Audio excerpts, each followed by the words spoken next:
Assalamualaikum warahmatullahi wabarakatuh. Bismillahirrahmanirrahim. Alhamdulillahi rabbil alamin.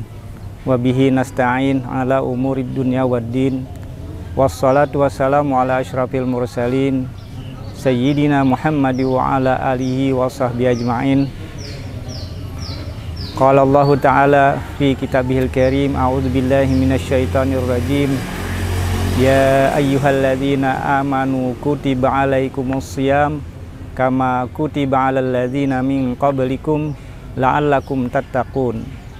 Para pemirsa Wina TV yang saya hormati, dalam kesempatan ini saya ingin menyampaikan hal-hal yang terkait dengan puasa bulan Ramadan atau bulan Ramadan yang kita bahas pada aspek tentang bagaimana mengevaluasi, merefleksi ketika kita sudah melaksanakan puasa Ramadan.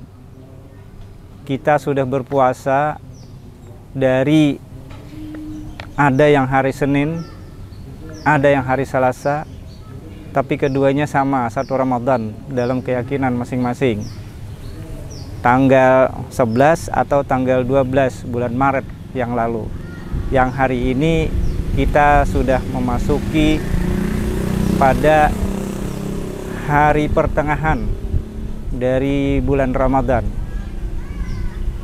Namun kita perlu juga melihat posisi, fungsi dan pengertian dari Ramadan atau bulan Ramadan atau siam atau puasa pada bulan Ramadan itu. Kita mengidentifikasi apa fungsi setelah arti, tentu adalah fungsi dan tujuan dari puasa Ramadan itu. Untuk mengidentifikasi itu, tentu kita melihat target apa yang kita ingin capai dalam melaksanakan puasa itu.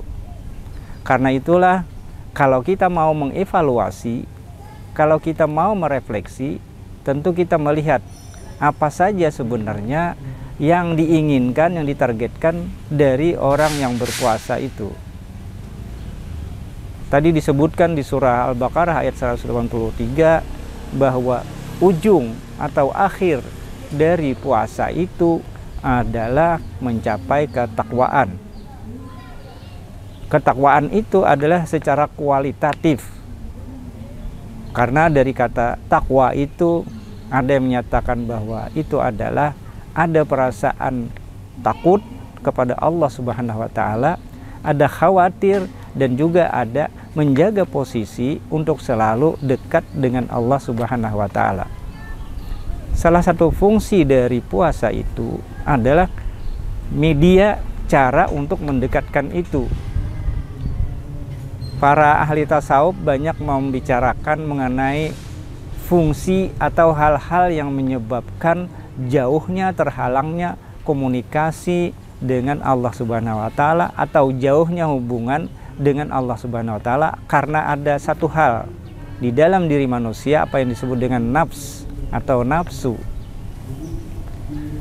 Orang mengartikan secara negatif nafsu itu. Nafsu itu diartikan banyak, termasuk dalam kamus bahasa Indonesia ada hal-hal yang mendorong kepada yang negatif.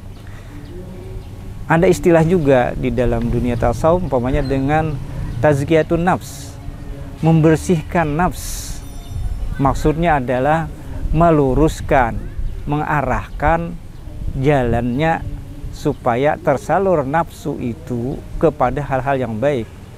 Oleh karena itu, maka itu tergantung pada konotasi atau arti dari nafs itu. Nah, kita kembali kepada persoalan puasa ini apa fungsinya? Ya, puasa ini adalah mendekatkan diri kepada Allah Subhanahu wa taala dengan mengendalikan nafsu itu. Itulah yang disebut dengan puasa.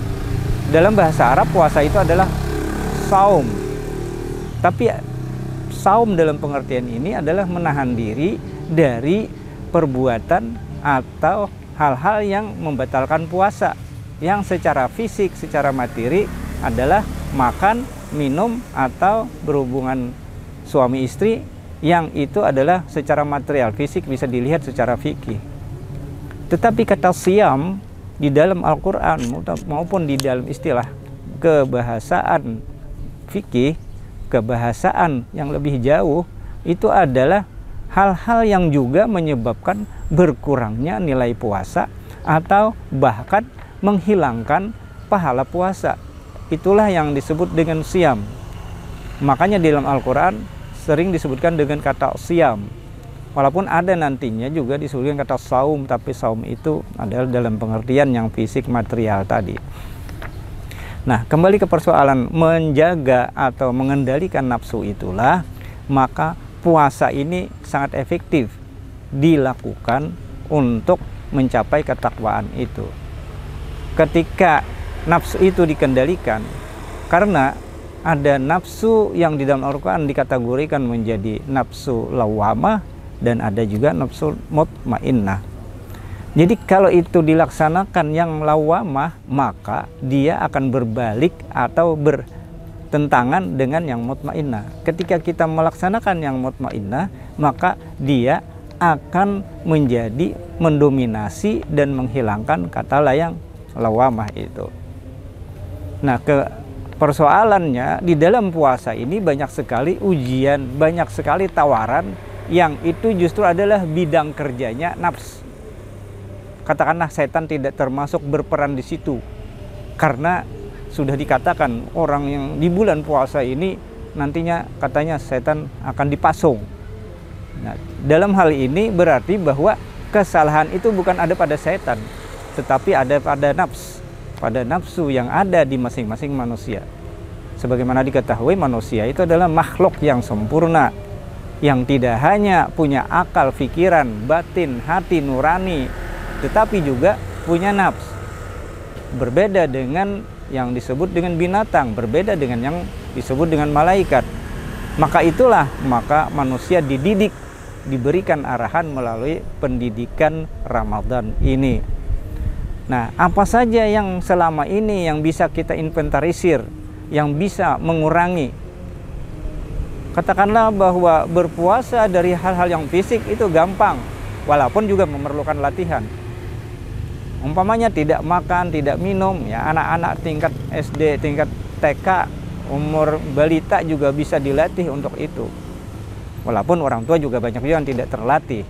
Nah, tetapi secara umum itu bisa dilihat dan bisa dikendalikan. Tetapi ketika pada hal-hal yang sifatnya non fisik, yang psikis, yang batini, yang rohani, atau hal-hal yang sifatnya materi, maka itu yang agak susah. Orang bisa saja menahan lapar dan haus, tetapi kadang-kadang ada hal-hal yang dia tidak bisa laksanakan itu. Karena nafsu tadi kita bisa kategorikan atau kita bisa kelompokkan atau kita bisa kenali melalui beberapa hal. Pertama, orientasi nafsu atau arah nafsu itu antara lain adalah manusia itu secara umum ingin kehormatan, ingin kemuliaan, ingin dihormati, ingin dimuliakan. Karena itu yang dihormati dan dimuliakan itu adalah yang punya posisi tinggi, terutama di jabatan politik ataupun di jabatan keilmuan.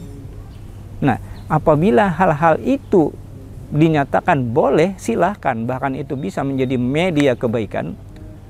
Akan tetapi ketika itu diambil dan diraih dengan cara-cara yang tidak sesuai dengan norma dan etika agama, maka itu menjadi nihil, ia menjadi negatif. Sementara manusia banyak yang melakukan seperti itu. Artinya apa? Jabatan itu sebagai dorongan untuk diraih oleh nafsu, itu harusnya dikendalikan. Itulah puasa, itulah nilai puasa. Mereka yang berhasil mengendalikan itu untuk tidak terjebak pada hal-hal yang melanggar etika dan norma, maka dia akan bisa disebut dengan lulus dari segi itu, dari segi nafsu kekuasaan, dari nafsu politik dan jabatan. Ada lagi nafsu yang bisa mengarahkan manusia untuk menurunkan nilai puasa atau yang menggagalkan puasanya. atau menjadikan puasa tidak bermakna. Dia ingin harta yang sebanyak-banyaknya, dia ingin fasilitas kehidupan yang sebanyak-banyaknya. Dia kumpulkan itu dengan cara yang tidak terhormat, dengan cara yang tidak halal, dengan cara zalim, dengan cara menzalimi, maka itu menjadi hal-hal yang menyebabkan puasanya walaupun nanti dianggap sah secara fikih karena hal-hal tidak melakukan makan minum dan sebagainya, tetapi itu bisa melakukan dosa yang di catatan lain, di buku lain. Dia akan memperoleh catatan dan menjadi bahkan kegagalan dalam meraih keabsahan puasa atau nol negatifnya hasil puasa. Manusia juga punya nafsu yang kadang-kadang ingin supaya dia itu menjadi orang yang saleh atau orang yang kuat beribadah, dan bahkan dia bisa beramal sosial selain amal ritual, ingin tinggi, tetapi dia oleh nafsunya diarahkan, diberikan arahan kemalasan atau riya atau tidak ikhlas, maka nilai puasanya juga menjadi nol. Oleh karena itu, maka banyak hal yang sebenarnya manusia itu diberikan fasilitas, diberikan kebolehan mendapat posisi, tetapi dia dalam cara mencapainya menjadi tidak benar atau melanggar etik. Itulah yang menyebabkan nilai puasa. Nah, mari kita inventarisir, mari kita daftar hal-hal apa saja yang selama kita lalui ini kita laksanakan, apakah yang positif, apakah yang negatif, apakah yang mutmainnah, apakah nafsu yang lawamah. Itu adalah ada pada diri kita sendiri. Tidak semua orang bisa, bahkan hampir semua orang tidak melihat itu, karena ada hal-hal batin yang orang bisa tidak tahu. Kita beramal, beribadah mungkin karena sesuatu hal yang lain, bukan karena Allah, maka itu yang disebabkan atau yang disebut dengan tidak ikhlas. Dan Allah sangat benci kepada orang yang tidak ikhlas itu, apalagi orang yang melakukan kezaliman. Banyaklah hal-hal lain yang nafsu manusia itu tidak terkendali atau tidak bisa dikendalikan walaupun disadari. Kalau yang tidak disadari bisa saja itu dimaafkan.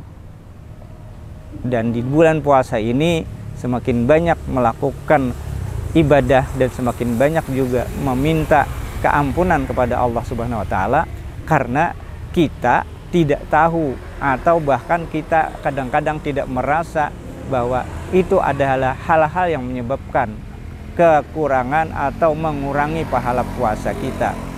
Mudah-mudahan puasa kita, selain kita bisa menahan yang sifatnya fisik, material, atau yang sifatnya perbuatan, makan, minum, dan sebagainya itu, tetapi juga kita bisa menghindari hal-hal yang negatif itu, dan juga kita bisa meningkatkan hal yang positif itu.